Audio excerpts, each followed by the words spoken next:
안녕하세요. 최강 임 선생입니다. 자, 유튜브로 학생들과 소통하고 있는 최강 임 선생입니다. 오늘은 여러분들 요즘에 핫 이슈가 되는 뉴스를 통해서 우리가 공부를 하고 있잖아요. 그 뉴스를 통해 공부하는 경제 이야기인데 뭐 비문학 독해에도 도움이 될 것이고요. 그 다음에 당연히 사회 탐구 영역에도 굉장히 도움이 되는 이슈들만 선생님이 잡아서 사회학적으로 접근하고 있습니다.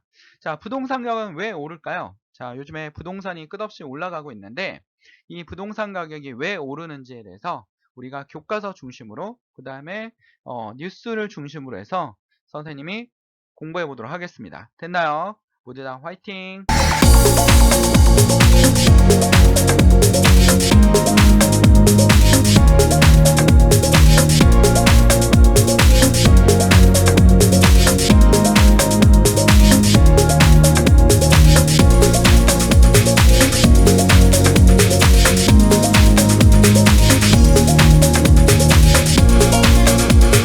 자, 부동산이라는 게 뭔지 좀 알아야겠죠? 네, 부동산은 자, 사전에 보면 법률 움직여, 자, 법률적 측면에서 보는 거죠.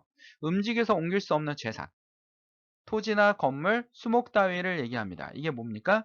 부동산입니다. 그러면 움직이는 재산은 뭡니까? 동산이죠. 우리 법과 정체 배우잖아. 동산의 대표적인 거는 뭡니까? 자동차, 움직이잖아. 그러니까 부동산은 세 가지로 정리하면 아파트나 뭐 빌라, 상가, 토지 이런 걸 들 수 있습니다. 됐나요? 자, 그렇다면 부동산이 어떻게 되냐면 대치 음마 아파트가 34평이 1997년 안에 그때 1억 8천 정도 했던 것 같아요. 1억 8천. 1억 8천인데 이게 분양가가 언제냐면요. 1979년. 되게 오래됐죠? 아파트 진짜 오래. 12월 첫 분양 공고에 적힌 평수가 단가가 한 평당 3.3제곱미터면 한 평이거든요. 한 평. 한 평당 68만 원이었어요.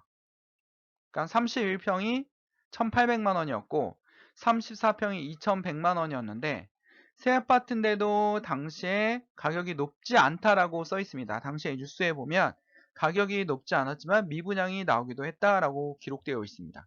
그러니까 미분양 아파트였습니다. 대치동의 음마 아파트는 음마 아파트가 이제 강남의 대표적인 그 아파트잖아요. 그래서 음마 아파트가 미분양으로 나오기도 했습니다. 근데 이게 IMF 때 떨어진 게 1억 8천이야. 근데도 불구하고 분양가 대비 거의 1000% 상승하는, 그치, 일이 벌어졌습니다. 10배가 오는 거죠.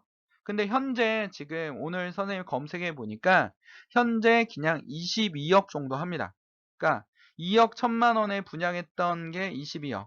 그러니까 물가 상승률도 감안한 거에 비하면 굉장히 많이 오른 거죠. 많이 오른 겁니다. 그렇죠? 그래서 부동산 가격이 현재 22억입니다. 자, 우리 물가를 굉장히 중요시하는 게 바로 중앙은행이거든요. 그러니까 한국은행을 얘기하는 겁니다. 은행도 관리하고 화폐도 발행하는 중앙은행. 그치? 그 중앙은행은 이 아파트 가격 상승은 물가에 집어넣지 않습니다. 전세가나 월세가 올라가는 거는 집어넣긴 하지만 아파트 부동산을 잡는 거는 한국은행의 목적이 아니에요. 한국은행의 목적이 아닙니다. 그쵸? 정책이 아닙니다. 자, 그렇다면 우리 이렇게 아파트 가격이 이제 아파트, 부동산, 자, 아파트를 중심으로 한번 우리 공부를 해보도록 하겠게요. 자, 한국개발원연구원이 며칠 전에 한 6일 전에 나온 뉴스에 보니까 KDI가 지금 아파트 부동산 가격이 왜 오르냐 했더니 첫 번째, 코로나19로 재정 확대 정책을 폈다는 거는 우리가 선생님이 그 카페에다 기록했죠. 재정에 돈을 푸는 거죠. 정부가 돈을 푼 겁니다. 돈을 막 푼 겁니다. 그렇죠? 세금을 감면해주고 막 이러면서 돈을 푼 거죠. 부동산 가격을 부추겼습니다. 그러면 재정을 어떻게 풀었냐면 첫 번째, 정부가 통화량을 증가시켰어요. 엄청나게 증가시켰죠. 뭐냐면 여러 긴급자금 막 이런 거 주었고요. 그쵸? 뭐 3개월치 뭐 실업급여 막 이런 거 하고요. 막 코로나 그거에 대한 자금도 그치?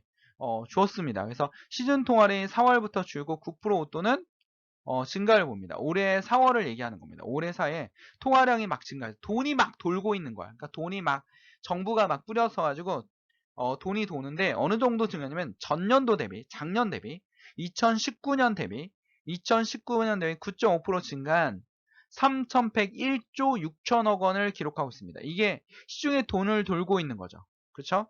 그러니까 3,101조 원이 9.5%니까 300억 정도가 300조 정도가 300 정도 정부는 한 81조 풀었거든요. 근데 300조 정도가 더 증가한 겁니다. 그러니까 돈이 남아 도는 겁니다. 근데 문제는 자, 우리가 한국은행에 두 차례 걸쳐 기준금리를 인하했어요. 금리는 이자예요. 그 금리가 인하되면 사람들이 돈을 저축을 못 하겠죠. 왜? 저축해봤자 남는 게 없으니까. 그치? 그럼 어떻게 됩니까? 시중에 소비를 하거나 아니면 다시 투자자를 찾겠죠. 그 주가에다 투자를 하거나 부동산에 투자하는데 주로 금리 이자가 싸지면 부동산이 올라가는 경우가 많습니다. 그치? 금리가 내려가면 어떻게 된다? 부동산이 올라간다. 이게 우리 경제 교과서에 나와 있는 겁니다. 금리가 내려가면 부동산 어떻게 된다? 부동산의 투자가 증가하겠죠. 그래서 여러분 아파트 매입이나 토지 매입이 증가할 수 있습니다. 그 다음에 정부가 4차례 추경을 편성했대요. 그러니까 통화량이 증가한 요인은 첫 번째 뭡니까? 한국은행이 금리를 인하한 거고, 그쵸? 두 번째 뭡니까? 정부가 4차례 추경 예산, 그러니까 추가 예산을 편성해서 그 돈을 푸른 거죠. 그쵸? 긴급 자금이나 코로나 긴급 자금이나 뭐 대출이나 그다음에 뭐 가계소득 가계들에게 돈을 더 준 겁니다. 자영업자들에게 훨씬 더 많이 돈을 주기 시작한 거죠. 그래서 통화량이 엄청나게 많이 증가했어요. 그럼 보통 통화량이 증가하면 어떤 일이 벌어지면 통화량이 증가하면 소비가 증가해요. 돈이 많으니까요. 그러면 소비가 증가하면 수요가 증가해서 그렇죠? 수요가 증가해서 어떻게 된 겁니까? 이 수요가 물건을 사거나 그렇죠? 뭐 식사를 하거나 여행을 가거나 이런 일에 사용된 게 아니죠. 여행도 가기 쉽지 않잖아요. 코로나로 인해서. 그러면 이제 시장에서 돈을 써야 되는데 시장에서 돈을 쓰지 않은 겁니다. 주로 어디에다 쓴 거예요? 부동산 매수가 증가해 쓴 거죠. 그러니까 돈을 어디에 쓴 거야? 부동산에. 그러니까 엄청나게 많은 돈이 부동산으로 들어가면서 부동산의 수요가 증가하면 부동산 가격이 어떻게 돼요? 올라갈 수밖에 없겠죠. 그치? 올라갈 수밖에 없습니다. 원래는 이렇게 돼 있어야 되거든요.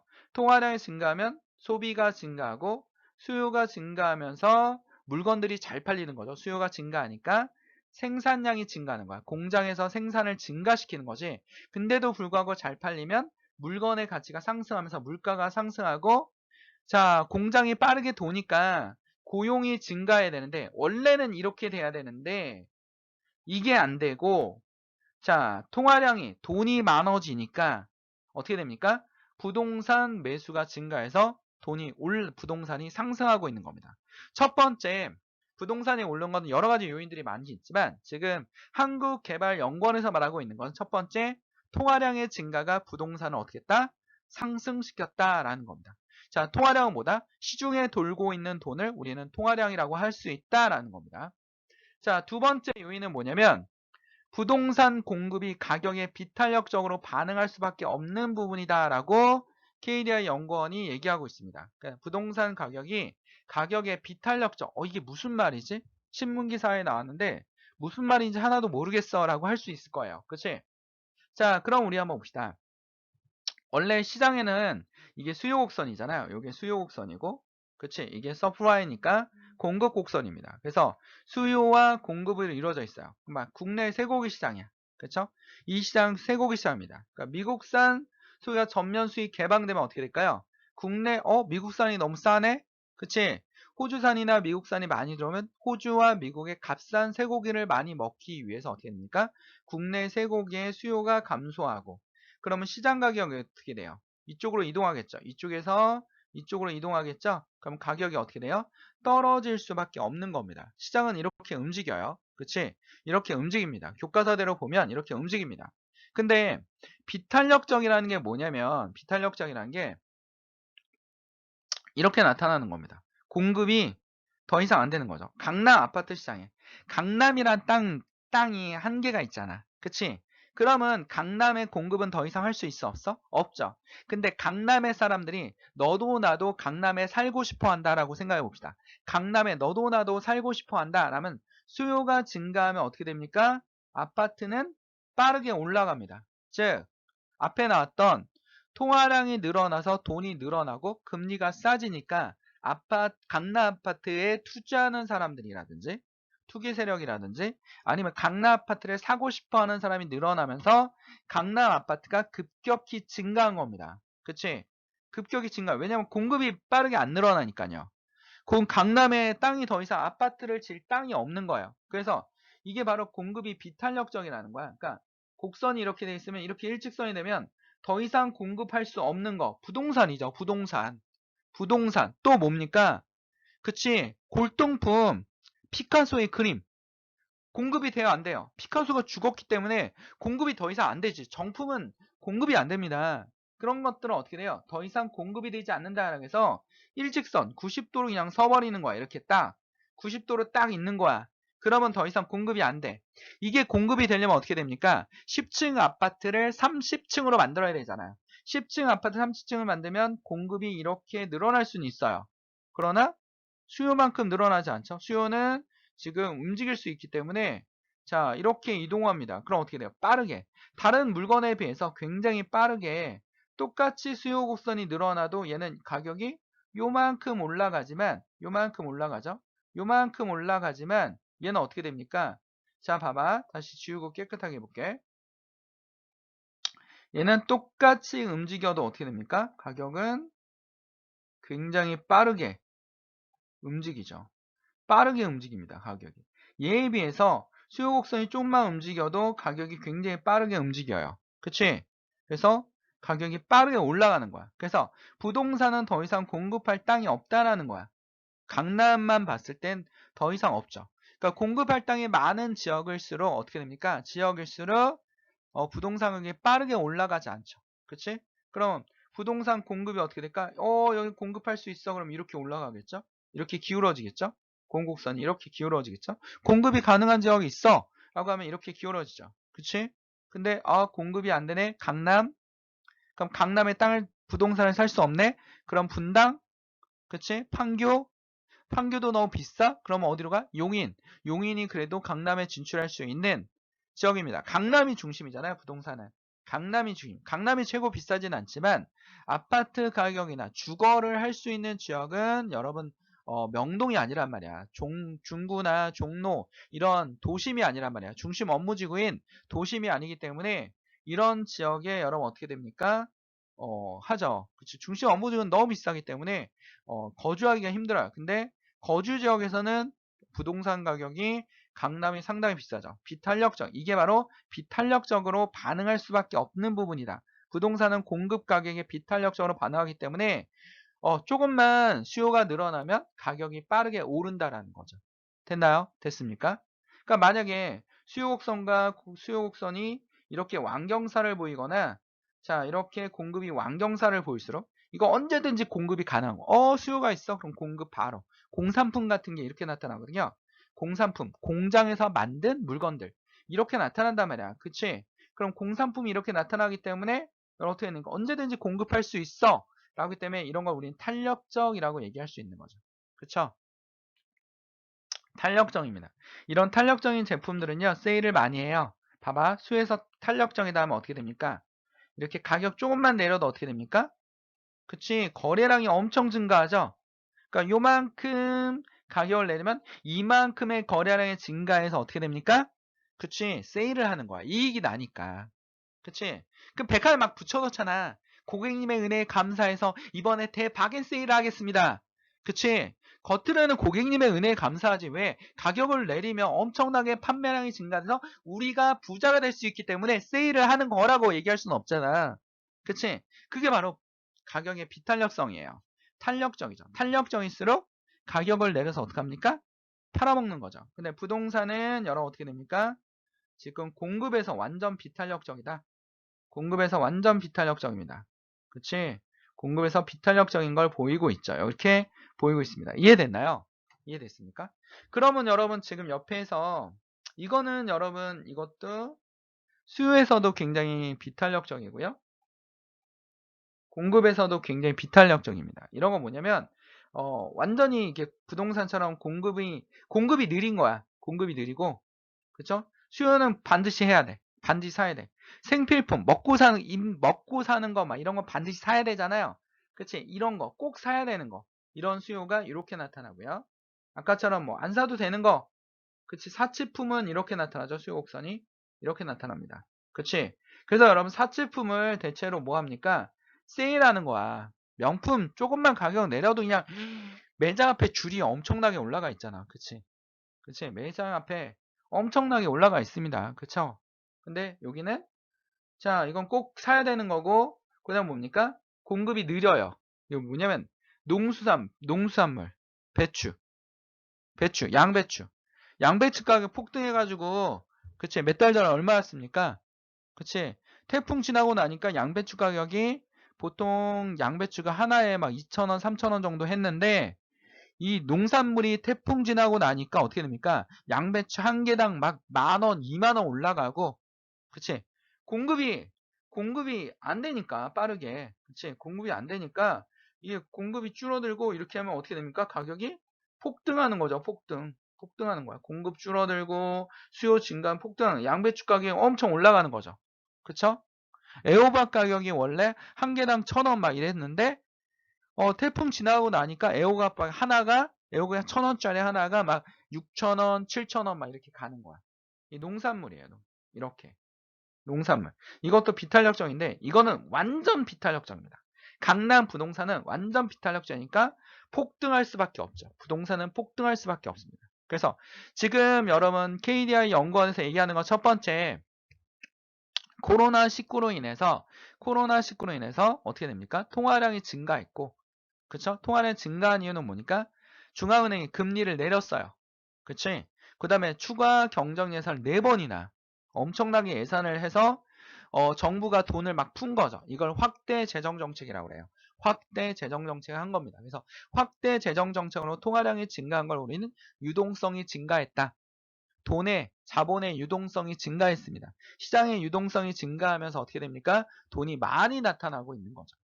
나타나고 있는 겁니다. 세 번째, 부동산 가격이 오른 이유는 뭡니까? 금리 인하는 부동산을 상승시킵니다. 그리고 우리나라는 다른 나라에 없는 전세제도가 있어요. 전세제도. 그치? 그러니까 만약에 자 A 아파트에 살려고 그래. 근데 전세 가격이 얼마야? 3억이야. 그럼 내가 이거 3억을 내고 여기서 2년 동안 거주하는 계약을 맺는 거죠. 그리고 2년 거주가 끝나고 나면 3억을 돌려받는 거야. 이게 전세야. 다른 나라는 없어요. 이런 제도가. 그쵸? 다른 나라는 월세야. 매달 얼마씩 내는 거야. 그치? 50만 원, 100만 원. 내가 여기 아파트 살 테니 한 달에 100만 원씩 낼게요. 이 돈은 돌려받아 못 돌려받아? 못 돌려받죠. 그냥 이 집주인은 뭡니까? 집주인은 아파트 임대해주고 100만 원씩 월급 받는 거죠. 그치? 이게 임대사업입니다. 여러분. 그쵸? 자, 부동산이 상승시킨다라고 했는데 금리 인하는 왜 부동산을 상승시키냐면 한국은행 기준금리가 0.5%예요. 지금 현재. 선생님 오늘 한국은행 사이트에 들어갔다. 중앙은행 사이트 들어갔더니 기준금리가 0.5%. 거기 옆에 써있어. 그리고 목표 물가는 2%. 그러니까 지금 물가가 2%라는 게 아니라 한국은행의 물가가 2%야. 한국은행은 물가를 잡아야 돼. 물가. 근데 부동산이나 이런 거는 물가에 포함되지 않습니다. 월세나 전세는 물가에 포함됩니다. 그러나 먼저 해야 될 그 물가 잡는 건 아니기 때문에 한국은행이 전세나 이런 걸 잡는 게 먼저가 아닙니다. 0.5%. 생필품을 잡는 게 목적이죠. 0.5%. 은행 아파트 대출 금리가 최저가 2.57%예요. 뭐 2.7%까지 올라가기도 하고 굉장히 싸죠. 금리가 엄청 싼 거야. 그러니까 금리라는 건 이자인데 내가 만약에 아파트 가격이 5억이야. 내가 가진 돈이 2억이야. 그러면 얼마가 부족해요? 3억이 부족하죠? 그럼 대출 3억을 받아. 근데 만약에 최저금리를 받았어. 2.57%로 받았어. 이게 최저금리야. 그치? 이걸 받았어. 그럼 1년에 이자가 771만 원 정도 나오는 거죠. 3억에 대한 이자가 771만 원. 그러니까 한 달에 한 60만 원, 65만 원 정도 내는 겁니다. 굉장히 싼 거죠. 그럼 월세보다 싸잖아. 그럼 사람들이 어떻게 할까? 아파트를 사겠죠. 5억짜리 아파트를 3억 대출 받아서 삽니다. 사는 거죠. 그치? 그리고 은행에다 월세 내는 거죠. 이자를 내는 겁니다. 왜? 5억짜리 아파트 월세로 살려면 한 달에 얼마입니까? 150만 원 정도 내고 뭐 보증금 5천 이 정도 내야 되거든요. 그러니까 이 월세를 낼 바에는 차라리 은행에 이자를 내서 내가 아파트 하나를 소유하겠다라고 하면서 아파트 가격을 사는 겁니다. 그래서 대부분 아파트를 5억을 일시불로 사는 사람들이 많지 않아요. 그렇지? 그런 사람들은 엄청난 부자죠. 엄청난 부자입니다. 그렇지? 그러니까 대출 받아서 사기 때문에 금리가 내려가면 부동산 가격이 올라가는 거예요. 왜? 10억짜리 아파트를 10억 내고 사는 사람 많지 않기 때문에 그치. 대출을 받아서 산단 말이야. 반 정도는 받겠죠. 그치. 뭐, 최대 7억까지 받는 사람도 있어요. 10억짜리 아파트에 7억 대출 받아서 삽니다. 금리가 내려가면 아파트 대출을 받아도 부담이 많이 없습니다. 그치. 이게 3%, 4%. 만약에 이게 금리가 5%라고 해봐. 5%면 3억에 5%면 여러분 1억이면 1억에 5%가 얼마죠? 10%가 1000만이니까 500만 원이잖아. 그치? 1년에 내야 될 이자가 1500인 거야. 1500. 5%면 1500. 그 한 달에 120 이자를 내야 되니까 이게 부담이 커지는 거죠. 그치? 커지는 겁니다. 그러니까 금리가 내려가면 부동산 가격은 오를 수밖에 없는 겁니다. 됐나요? 됐습니까?